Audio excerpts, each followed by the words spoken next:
ഭാരതാംബ വിവാദത്തിൽ കേരള സർവകലാശാല registrar K S. അനിൽകുമാറിനെ സസ്പെൻഡ് ചെയ്ത് vice chancellor Mohanan Kunnummal. Registrar ഗവർണറോട് അനാദരവ് കാട്ടിയതായും ബാഹ്യ സമ്മർദ്ദങ്ങൾക്ക് വഴിപ്പെട്ട് ചട്ടവിരുദ്ധമായി പ്രവർത്തിച്ചുവെന്നും പ്രഥമ ദൃഷ്ട്യാ ബോധ്യപ്പെട്ടതിന്റെ അടിസ്ഥാനത്തിലാണ് സസ്പെൻഷൻ എന്നാണ് വി.സിയുടെ വിശദീകരണം. കോടതിയെ സമീപിക്കുമെന്ന് രജിസ്ട്രാർ കെ.എസ്. അനിൽകുമാർ പ്രതികരിച്ചു. താൻ നിയമപരമായിട്ടാണ് പ്രവർത്തിച്ചത്. സിൻഡിക്കേറ്റിന്റെ തീരുമാനപ്രകാരമാണ് രജിസ്ട്രാറായി പ്രവർത്തിക്കുന്നതെന്നും അനിൽകുമാർ പറഞ്ഞു. നിയമപരമായിട്ടാണ് ഞാൻ പ്രവർത്തിച്ചത്. അതുകൊണ്ട് നിയമപരമായി തന്നെ 100% എൻ്റെ കാര്യത്തിൽ വിജയം ഉറപ്പാണ്. ആ കാര്യം എൻ്റെ ഭാഗമാണ് ന്യായം. ഇത് ഇപ്പം ഈ ഒരു ഓർഡർ ഇറങ്ങിയിരിക്കുന്നത് നിയമവിരുദ്ധമാണ്. സർവകലാശാലയുടെ എൻ്റെ നിയമനാധികാരി സിൻഡിക്കേറ്റാണ്. സിൻഡിക്കേറ്റിൻ്റെ തീരുമാനപ്രകാരമാണ് ഞാൻ സർവകലാശാല രജിസ്ട്രാറായി പ്രവർത്തിക്കുന്നത്. വൈസ് ചാൻസലർ നടത്തിയിരിക്കുന്നത് ഗുരുതരമായിട്ടുള്ള അധികാര ദുർവിനിയോഗമാണെന്ന് ഉന്നത വിദ്യാഭ്യാസ മന്ത്രി ഡോക്ടർ ആർ ബിന്ദു പറഞ്ഞു. കേരള സർവകലാശാല ചട്ടങ്ങളനുസരിച്ച് വി.സിക്ക് രജിസ്ട്രാറെ സസ്പെൻഡ് ചെയ്യാനുള്ള അധികാരമില്ല. വ്യാജമായിട്ടുള്ള ആരോപണത്തെ മുൻനിർത്തിയാണ് രജിസ്ട്രാർക്കെതിരായിട്ടുള്ള നടപടി എടുത്തിരിക്കുന്നതെന്നും മന്ത്രി പറഞ്ഞു. സസ്പെൻഷൻ അംഗീകരിക്കില്ലെന്നും രജിസ്ട്രാറെ സസ്പെൻഡ് ചെയ്യാൻ വി.സിക്ക് അധികാരമില്ലെന്നും RSS അജണ്ട സർവകലാശാലയിൽ നടപ്പാക്കാൻ കഴിയില്ലെന്നും ഇടത് സിൻഡിക്കേറ്റ് അംഗങ്ങൾ പ്രതികരിച്ചു. ഗവർണർ പ്രവർത്തിക്കുന്നത് ഭരണഘടനാ വിരുദ്ധമായിട്ടാണെന്ന് SFI സംസ്ഥാന സെക്രട്ടറി PS സഞ്ജീവ് പറഞ്ഞു. ഗവർണർ കുറച്ചുകൂടി പക്വത കാണിക്കണം. കാവ്യവൽക്കരണത്തിനുള്ള ശ്രമങ്ങളെ എതിർക്കുമെന്നും സഞ്ജീവ്. കേന്ദ്ര സർക്കാരിന്റെ പ്രതിനിധിയായി ഭരണഘടനാ തലവനായി സംസ്ഥാനത്ത് എത്തിച്ചേർന്നിട്ടുള്ള ഗവർണർ ആരിഫ് മുഹമ്മദ് ഖാന് ശേഷം ഇവിടെ എത്തിച്ചേർന്നിട്ടുള്ള രാജേന്ദ്ര വിശ്വനാഥ് ആർലേക്കർ ശക്തമായ കാവ്യവൽക്കരണത്തിനു വേണ്ടിയും ഭരണഘടനാ വിരുദ്ധവുമായാണ് കേരളത്തിൽ ഇന്ന് പെരുമാറിക്കൊണ്ടിരിക്കുന്നത്. അതിൻ്റെ അവസാനത്തെ ഉദാഹരണങ്ങളിൽ ഓരോ ഏടും നമുക്ക് പരിശോധിക്കുമ്പോൾ കാണാൻ കഴിയുന്നത് രാജ്ഭവനെ RSSന്റെ കേന്ദ്രമാക്കുകയും രാജ്ഭവൻ പുറത്തിറക്കുന്ന ഓരോ പ്രസ്താവനകളും സംഘപരിവാർ ശാഖകളിൽ നിന്ന് പുറത്തിറങ്ങുന്ന പ്രസ്താവനകൾക്ക് തുല്യമായി അധപ്പതിക്കുകയും ചെയ്യുന്ന കാഴ്ചയാണ് നമ്മൾ കാണുന്നത്.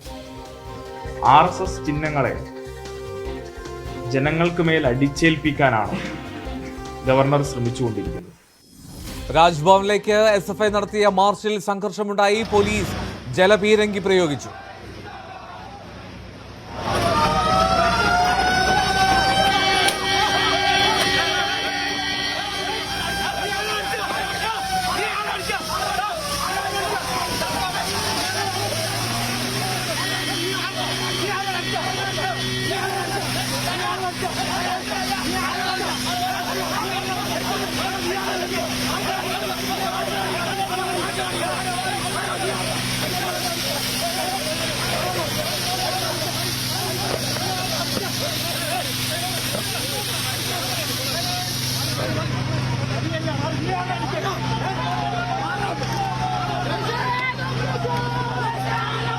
വി അരുൺ ചേരുന്ന വിവരങ്ങളുമായി. അരുൺ, വലിയ പ്രതിഷേധത്തിനാണ് രാജ്ഭവൻ സാക്ഷ്യം വഹിക്കുന്നത്. ഒപ്പം ഈ സെനറ്റ് ഹാളിലെ ഭാരതാംബ വിവാദം അന്ന് വലിയ തോതിൽ ചർച്ചയായി. ഇപ്പോൾ രജിസ്ട്രാർക്കെതിരെ ഇത്തരത്തിൽ വി.സി നടപടിയുമായി മുന്നോട്ട് പോകുമ്പോൾ എന്തൊക്കെയാണ് ഇനിയുള്ള തുടർ നീക്കങ്ങൾ? അത് എല്ലാ തരത്തിലും സിൻഡിക്കേറ്റിന്റെ ഭാഗത്തു നിന്നും രജിസ്ട്രാറിന്റെ ഭാഗത്തു നിന്നുമില്ല.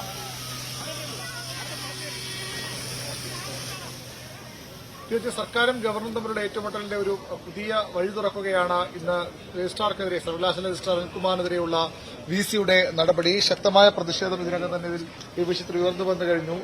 ഇന്നലെ ഈ നടപടി ഉണ്ടാകുമെന്ന് മുൻകൂട്ടി മനസ്സിലാക്കിയ ഇടത് സിൻഡിക്കേറ്റ് അംഗങ്ങൾ വി.സിക്ക് ഒരു കത്ത് നൽകിയിരുന്നു. അടിയന്തരമായി സിൻഡിക്കേറ്റ് യോഗം വിളിക്കണം. ഈ വിഷയത്തിൽ രജിസ്ട്രാറെ ഒറ്റപ്പെടുത്തി ആക്രമിക്കാൻ, വേട്ടയാടാൻ അനുവദിക്കില്ല നിലപാട് പറഞ്ഞുകൊണ്ടായിരുന്നു ഇന്നലെ സിൻഡിക്കേറ്റ് അംഗങ്ങളുടെ കത്ത്. പക്ഷേ ആ കത്തിന്റെ അടിസ്ഥാനത്തിൽ ഒരു തീരുമാനം ഗവർണറുടെ വി.സിയുടെ ഭാഗത്ത് ഉണ്ടായിരുന്നില്ല. പകരം അദ്ദേഹം ചെയ്തത് ഈ നേരത്തെ പറഞ്ഞ ആരോപണങ്ങൾ, റിപ്പോർട്ടിൽ പറഞ്ഞ കാര്യങ്ങൾ ഒന്നുകൂടി പറഞ്ഞുകൊണ്ട് തന്റെ പ്രത്യേക അധികാരം ഉപയോഗിച്ചുകൊണ്ട് രജിസ്ട്രാറെ സസ്പെൻഡ് ചെയ്യുകയായിരുന്നു. അത് വിഷയത്തിന്റെ തീവ്രത കൂട്ടുകയാണ്, വിവാദം ആളിക്കത്തിക്കുകയാണ്. അതിരൂക്ഷ വിമർശനമാണ് വി.സിക്കെതിരെ ഇന്ന് ഇടത് സിൻഡിക്കേറ്റ് അംഗങ്ങളും SFIയും അതുപോലെ KSUവും കോൺഗ്രസും ഉന്നയിക്കുന്നത്. ഈ വി.സിയുടെ നടപടി അധികാര പരിധി മറികടന്നുകൊണ്ടുള്ളതാണ്. ഗവർണർ ഗവർണർക്ക് വേണ്ടി ചെയ്യുന്ന നടപടിയാണ്. ഒരു കാരണവശാലും ഇത് അംഗീകരിക്കാൻ കഴിയില്ല. ഈ വിസിയുടെ ഇന്നത്തെ സസ്പെൻഷൻ ഉത്തരവിന് കീറക്കടലാസിന്റെ വില മാത്രമേ നൽകുന്നുള്ളൂ എന്നാണ് ഇടത് സിൻഡിക്കേറ്റ് അംഗങ്ങൾ വ്യക്തമാക്കിയത്. രജിസ്ട്രാറും നിയമവഴി തേടുമെന്ന് വ്യക്തമാക്കി കഴിഞ്ഞു. ഇന്ന് അദ്ദേഹം ഈ സസ്പെൻഷൻ ശേഷം തന്റെ ഓഫീസിൽ എത്തിയിരുന്നു. നാളെയും ഓഫീസിലെത്തും എന്ന് അദ്ദേഹം വ്യക്തമാക്കി കഴിഞ്ഞു. അങ്ങനെ ഈ വിസിയുടെ നടപടി അംഗീകരിക്കാതെ രജിസ്ട്രാറും സിൻഡിക്കേറ്റും മുന്നോട്ട് പോകുന്നു. ഒരു വശത്ത്, മറുവശത്ത് വിസി ആകട്ടെ കടുത്ത തീരുമാനത്തിൽ മുന്നോട്ട് പോവുകയാണ്. ഗവർണർ ഒരു അടി കൂടി സർക്കാരിന് നൽകിയത് ഈ മാസം 10-ാം തീയതി വരെ വിസിയുടെ ചുമതല വഹിക്കുന്ന മോഹൻ എസ് കുന്നുമൽ തലസ്ഥാനത്തുണ്ടാകില്ല, അദ്ദേഹം രാജ്യത്തുണ്ടാകില്ല, അദ്ദേഹം റഷ്യയിലാണ്. അതുകൊണ്ട് തന്നെ അദ്ദേഹത്തിന് പകരം ചുമതല നൽകിയത് സിസ തോമസിനാണ്. അവിടെയാണ് ഒരു അടി കൂടി സർക്കാരിന് വളരെ വ്യക്തമായി ഗവർണർ നൽകുന്നത്. അത് അങ്ങനെ പറയാൻ കാരണം സിസ തോമസിന്റെ കാര്യം നമുക്കറിയാം. സർക്കാരുമായുള്ള കോടതിയിലെ ഏറ്റുമുട്ടൽ, സുപ്രീം കോടതിയിലെ പോയി ഏറ്റുമുട്ടലിന്റെ കഥകൾ അറിയാം. അതുകൊണ്ട് തന്നെ അത്തരമൊരു വ്യക്തിയെ വീണ്ടും ഈ വിവാദത്തിൽ നിൽക്കുന്ന കേരള സർവകലാശാലയുടെ കൂടി, അവർ ഇപ്പോൾ ടെക്നിക്കൽ യൂണിവേഴ്സിറ്റിയുടെ വിസിയാണ്, കേരള സർവകലാശാലയുടെ ചുമതല കൂടി നൽകുമ്പോൾ അത് പ്രശ്നങ്ങൾ ഒന്നുകൂടി വഷളാക്കാൻ മാത്രം ഉപകരിക്കുന്ന ഒരു നീക്കമാണ് ഗവർണർ നടത്തുന്നത്. അത് ഒട്ടും പിന്നോട്ടില്ല, ഒരടി പോലും പിന്നോട്ടില്ല എന്ന് രാജ്ഭവനും ഗവർണറും വ്യക്തമാക്കുന്നു. മറുവശത്ത് സർക്കാർ കേന്ദ്രങ്ങളും അല്ലെങ്കിൽ ഇടത് കേന്ദ്രങ്ങളും ഗവർണറെ ആ രീതിയിൽ തന്നെ നേരിടാൻ ഉറച്ചാണ് മുന്നോട്ട് പോകുന്നത്. ഗവർണറുടെ നിർദ്ദേശപ്രകാരം കേരള സർവകലാശാല vice chancellor Mohan S Kunnummal ഇറക്കിയ സസ്പെൻഷൻ ഉത്തരവിനെ കീറക്കടലാസിനോട് ഉപയോഗിച്ചുകൊണ്ട് ആ വില മാത്രം നൽകുമെന്ന് പറഞ്ഞുകൊണ്ട് വിസിയെ അതുവഴി ഗവർണറെ വെല്ലുവിളിക്കുകയാണ് കേരള സർവകലാശാലയുടെ സിൻഡിക്കേറ്റും. ഇത് രാഷ്ട്രീയവാദമായി ഇതിനകം മാറിക്കഴിഞ്ഞു. ഉന്നത വിദ്യാഭ്യാസ മന്ത്രി വിസിക്കെതിരെ ശക്തമായ വിമർശനവുമായി രംഗത്തെത്തി. മറ്റ് KSUവും കോൺഗ്രസും സമരരംഗത്ത് എത്തുമെന്ന് പ്രഖ്യാപിച്ചു കഴിഞ്ഞു. അല്പസമയം SFIയുടെ രാജ്ഭവൻ മാർച്ച് വലിയ പ്രതിഷേധവുമായി SFI പ്രവർത്തകർ എത്തി. അതിന്റെ പോലീസ് സന്നാഹമാണ് നമ്മൾ കാണുന്നത്. SFIക്ക് ജലപീരങ്കി പ്രയോഗിച്ചു. ബാരിക്കേഡ് ചാടിക്കടന്ന് പോലീസിന്റെ ബന്ദോബസ്ത് മറികടന്ന് പ്രവർത്തകർ രാജ്ഭവനിലേക്കുള്ള പാതയിലേക്ക് എത്തി. അവരെ അവിടെ പോലീസ് തടഞ്ഞു. ഇപ്പോൾ ഡിവൈഎഫ്ഐ പ്രവർത്തകർ പ്രതിഷേധവുമായി വരികയാണ്. SFIക്ക് പിന്നാലെ ഡിവൈഎഫ്ഐ കൂടി ഈ പ്രതിഷേധത്തിന്റെ ഭാഗമായി മാറുകയാണ്. അങ്ങനെ തലസ്ഥാനത്തെ സംഘർഷഭരിതമാക്കിക്കൊണ്ട് വലിയ പ്രതിഷേധം ഉയരുകയാണ്. ഗവർണറുടെ നീക്കം, ഗവർണർക്ക് വേണ്ടിയുള്ള സർവകലാശാല വിസിയുടെ നടപടിയും വലിയ സംഘർഷത്തിലേക്ക് കാര്യങ്ങൾ കൊണ്ടുപോവുകയാണ്. SFIക്ക് പിന്നാലെ ഡിവൈഎഫ്ഐയും പ്രതിഷേധവുമായി എത്തുന്നു. കനത്ത പോലീസ് കാവലുണ്ട്, കനത്ത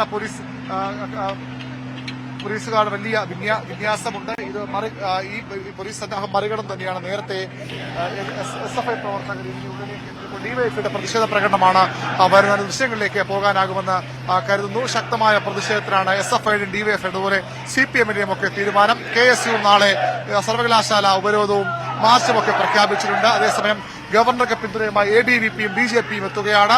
ഒരു വശത്ത് ഗവർണറും BJPയും, മറുവശത്ത് SFIയും, അതായത് ഇടതുമുന്നണിയും അതുപോലെ തന്നെ UDF കോൺഗ്രസും ഒരേപോലെ ഗവർണർക്കെതിരെ നിലപാടെടുക്കുന്നു. ഗവർണർ സംഘപരിവാറിന് വേണ്ടി പ്രവർത്തിക്കുന്നു. സംഘപരിവാറിന്റെ പിണികൾ ഇപ്പോൾ ഡിവൈഎഫ്ഐ മാർച്ചിന് നേരെയും പോലീസ് ഒട്ടും താമസിക്കാതെ മാർച്ചെത്തിയവർ ബാരിക്കേഡ് മറിച്ചാൻ തുടങ്ങുമ്പോൾ തന്നെ ജലപീരങ്കി പ്രയോഗിക്കുകയാണ് പോലീസ്. വലിയ പ്രതിഷേധമുണ്ടാകുമെന്ന സൂചന നേരത്തെ ഉണ്ട്. അതുകൊണ്ട് തന്നെ ശക്തമായി പോലീസും കാത്തിരിക്കുകയാണ്. ഒരു കാരണവശാലും നമുക്കറിയാം ഗവർണറുടെ പരിപാടി ഇപ്പോൾ പോലീസ് നേരെ കല്ലെറിയുകയാണ്. ഡിവൈഎഫ്ഐ പ്രവർത്തകർ പോലീസ് നേരെ കല്ലെറിയുന്നു. ഒരു പ്രവർത്തകൻ കല്ലെറിയുന്ന ദൃശ്യങ്ങളും ഒരുപക്ഷെ നമുക്ക് എത്തിക്കാൻ കഴിയുമെന്ന് പ്രതീക്ഷിക്കുന്നു. ഏതായാലും ഇപ്പോൾ വീണ്ടും ജലപീരങ്കി പിൻവാങ്ങുമ്പോൾ പ്രവർത്തകർ ബാരിക്കേഡ് മറിച്ചാൻ ശ്രമിക്കുകയാണ്. അതിശക്തമായ ബലപ്രയോഗം നടക്കുന്നുണ്ട്. നേരത്തെ SFIയുടെ മാർച്ചുള്ളതിനേക്കാൾ കൂടുതൽ പോലീസ് സന്നാഹം ഇപ്പോൾ ഒരുപക്ഷെ ഇവിടെ ഉണ്ട്. പോലീസ് പ്രവർത്തകരെ പിന്തിരിപ്പിക്കാൻ ജലപീരങ്കി പ്രയോഗിക്കുകയാണ്. അതിശക്തമായ പ്രതിഷേധമുണ്ടാകുന്നു. ഇടത് മുന്നണിയുടെ യുവജന വിദ്യാർത്ഥി സംഘടനകൾ ഇതിനകം തെരുവിലിറങ്ങിക്കഴിഞ്ഞു. ഇതൊരു രാഷ്ട്രീയ വിഷയമായി മാറിക്കഴിഞ്ഞു. നമുക്കറിയാം നേരത്തെയും ഈ വിഷയത്തിൽ ശക്തമായ പ്രതിഷേധം ഗവർണർക്ക് ഉണ്ടായതാണ്. ഭാരതാംബ വിഷയത്തിൽ തന്നെ. അതിനു പുറമെയാണ് സെനറ്റ് ഹാളിൽ കേരള സർവകലാശാലയുടെ ആസ്ഥാനത്ത് ഭാരതാംബയുടെ ചിത്രം വെച്ച് സംഘപരിവാർ അനുകൂല സംഘടന നടത്തിയ ഒരു അടിയന്തരാവസ്ഥ 50ാം വാർഷികാചരണം, അതിന്റെ ഭാഗമായുള്ള പ്രതിഷേധം, ഗവർണർ എത്തുമ്പോൾ സർവകലാശാല ആസ്ഥാനത്തുണ്ടായ പ്രതിഷേധം, അതിന്റെ തുടർചലനങ്ങൾ കേരളത്തിനാകെ പടരുകയാണ്. ക്യാമ്പസുകളിൽ ഗവർണറെ ഭരണഘടന പഠിപ്പിക്കുമെന്ന ബാനറുകളുമായി SFIയും KSUവും ഒക്കെ രംഗത്ത് വന്നതാണ്. ഇപ്പോഴും ശക്തമായ പ്രതിഷേധം ഡിവൈഎഫ്ഐയുടെ ഭാഗത്തുനിന്നുകൂടി ഉണ്ടാകുന്നു. വനിതാ പ്രവർത്തകർ അടക്കമുള്ള പ്രവർത്തകർ പോലീസിന്റെ ജലപീരങ്കിയെ പ്രതിരോധിക്കാനുള്ള ശ്രമമാണ്. ബാരിക്കേഡ് മറികടന്ന് മുന്നോട്ട് പോകാനുള്ള ശ്രമമാണ്. നമുക്കറിയാം നേരത്തെ ഗവർണറുടെ സുരക്ഷാ വീഴ്ചയടക്കം സെനറ്റ് ഹാളിലടക്കം ഉണ്ടായതാണ്. അതുകൊണ്ട് തന്നെ അത്തരം നടപടികൾ പോലീസിന് അനുവദിക്കാനാവുന്നതല്ല. കാരണം ഗവർണറുടെ സുരക്ഷ കേന്ദ്ര സേനയെ ഏൽപ്പിക്കണമെന്ന ആവശ്യം ഒരു വശത്ത് BJP ഉയർത്തുന്നു. ഗവർണറുടെ ഇപ്പോൾ ബാരിക്കേഡ് മറികടന്ന പ്രവർത്തകർ അപ്പുറത്തേക്ക് പോകാൻ ശ്രമിക്കുകയാണ്. പോലീസ് അവരെ പ്രതിരോധിക്കുന്നു. പോലീസും പ്രവർത്തകരുമായും കുന്തും തള്ളും. 2 പ്രവർത്തകർ ഇതിനകം അപ്പുറത്തേക്ക് എത്തിക്കഴിഞ്ഞു. ബാരിക്കേഡ് മറികടന്ന പ്രവർത്തകർ രാജ്ഭവനിലേക്കുള്ള പ്രധാന പാതയിലേക്ക് കടക്കാൻ ശ്രമിക്കുകയാണ്. പോലീസ് അവരെ തടയുന്നു. വലിയ പോലീസ് സന്നാഹം അവിടെയുമുണ്ട്. ഏതായാലും സംഘർഷാത്മകമായ രാഷ്ട്രീയ സാഹചര്യങ്ങളിലേക്ക് മാറുകയാണ് സർക്കാർ ഗവർണർ പോര്. സർവകലാശാലയിൽ ഗവർണർക്കെതിരെയുള്ള നീക്കങ്ങൾ, രജിസ്ട്രാർ സസ്പെൻഡ് ചെയ്ത നടപടി, രജിസ്ട്രാർ ഉദ്യോഗസ്ഥരാണെങ്കിൽ പോലും രജിസ്ട്രാർ സർവകലാശാലയുടെ നിലപാടുകൾക്ക് വിരുദ്ധമായി ഗവർണർ പ്രവർത്തിക്കുന്നു, അല്ലെങ്കിൽ പ്രവർത്തിക്കുന്ന ആരോപണം ഉന്നയിച്ചാണ് രജിസ്ട്രാർ നിലപാടെടുത്തത്. പക്ഷേ ആ രജിസ്ട്രാർക്ക് പിന്തുണയുമായി ഇപ്പോൾ ഇടതുമുന്നണി ഒന്നടങ്കം എത്തുന്നു. SFIയും DYFIയും എത്തുന്നു. ഗവർണർ നടപടിക്ക് പോലീസുകാരുമായി ശക്തമായ ബലപ്രയോഗമുണ്ടാകുന്നു. DYFI പ്രവർത്തകർ പോലീസ് വലയം ഭേദിച്ച് മുന്നോട്ട് പോകാൻ ശ്രമിക്കുകയാണ്. വലിയ സംഘർഷത്തിലേക്ക് കാര്യങ്ങൾ പോകുന്ന സാഹചര്യം. SFI പ്രവർത്തകർക്ക് സമാനമായി DYFI പ്രവർത്തകരും ബാരിക്കേഡ് മറികടന്ന് മുന്നോട്ട് പോവുകയാണ്. SFI പ്രതിഷേധത്തിന് പിന്നാലെയാണ് DYFI പ്രവർത്തകരും അവിടെ രാജ്ഭവന് മുന്നിലേക്ക് പ്രതിഷേധവുമായി എത്തിയത്. ബാരിക്കേഡിന് മുന്നിലേക്ക് എത്തിയപ്പോൾ തന്നെ ജലപീരങ്കി പ്രയോഗിച്ചു പോലീസ് DYFI പ്രവർത്തകർക്ക് നേരെ. പക്ഷേ 4-5 പ്രവർത്തകർ ബാരിക്കേഡ് മറികടന്ന പോലീസ് വലയം ഭേദിച്ച് മുന്നേറാനുള്ള ശ്രമത്തിലാണ്. നേരത്തെ SFIയുടെ പ്രതിഷേധത്തിന് നേരെയും ഇത്തരത്തിൽ ജലപീരങ്കി പ്രയോഗിച്ചിരുന്നു. ABVP ഒഴികെയുള്ള മറ്റെല്ലാ വിദ്യാർത്ഥി സംഘടനകളും ഗവർണർ സെനറ്റ് ഹാളിലെ ഈ വിവാദത്തെ തുടർന്നുണ്ടായ പ്രശ്നങ്ങളിൽ, അതായത് രജിസ്ട്രാറെ സസ്പെൻഡ് ചെയ്ത VCയുടെ നടപടിക്കെതിരെ വിവിധ തരത്തിൽ പ്രതികരണവുമായി എത്തിയിരുന്നു.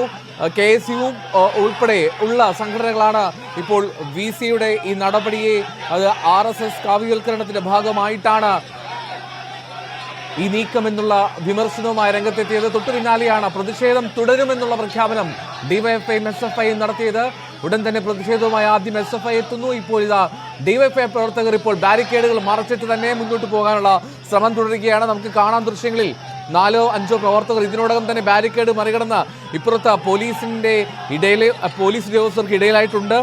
മറുവശത്ത് DYFI പ്രവർത്തകർ ഇപ്പോഴും ബാരിക്കേഡുകൾ തള്ളിയിടാനുള്ള ശ്രമം തുടർന്നുകൊണ്ടേയിരിക്കുന്നു. കൃത്യമായ ഏറ്റുമുട്ടൽ എന്ന് വിശേഷിപ്പിക്കാം. രജിസ്ട്രാർ, കേരള സർവകലാശാല രജിസ്ട്രാറുടെ സസ്പെൻഷൻ അത് ചില്ലറയല്ലാത്ത വിവാദങ്ങൾക്കാണ് തിരികൊളുത്തുന്നത്. തലസ്ഥാനം അക്ഷരാർത്ഥത്തിൽ സംഘർഷഭരിതമാകുന്ന സാഹചര്യത്തിലേക്ക് കാര്യങ്ങൾ എത്തിക്കുന്നു. ഭാരതാംബ ചിത്രത്തിന് മുന്നിൽ പുഷ്പാർച്ചന നടത്തിയ ആ പരിപാടി റദ്ദാക്കിയ രജിസ്ട്രാർക്കെതിരെയാണ് VC ഇപ്പോൾ അത് ഗവർണർക്കെതിരെയുള്ള അനാദരവ്, ഒപ്പം ബാഹ്യശക്തികൾക്ക് അടിപ്പെട്ടുകൊണ്ട് നിയമവിരുദ്ധമായി ചട്ടലംഘനം നടന്നു എന്നുള്ള ഒരു പ്രഥമ ദൃഷ്ട്യാ ബോധ്യപ്പെട്ടതിന്റെ സാഹചര്യത്തിൽ നടപടിയെടുക്കുന്നു എന്ന വിശദീകരണവുമായി VC ഡോക്ടർ മോഹനൻ കുന്നുമേൽ ഇത്തരത്തിലൊരു സസ്പെൻഷൻ നടപടിയിലേക്ക് നീങ്ങിയത് കാണാം. വീണ്ടും പ്രവർത്തകർ മുന്നോട്ട് നീങ്ങുകയാണ്. അരുൺ, ഈ പോലീസ് വലിയ പ്രതിഷേധം ഉണ്ടാകുമെന്ന് പ്രതീക്ഷിച്ചു, പക്ഷേ എണ്ണത്തിൽ കുറവാണോ?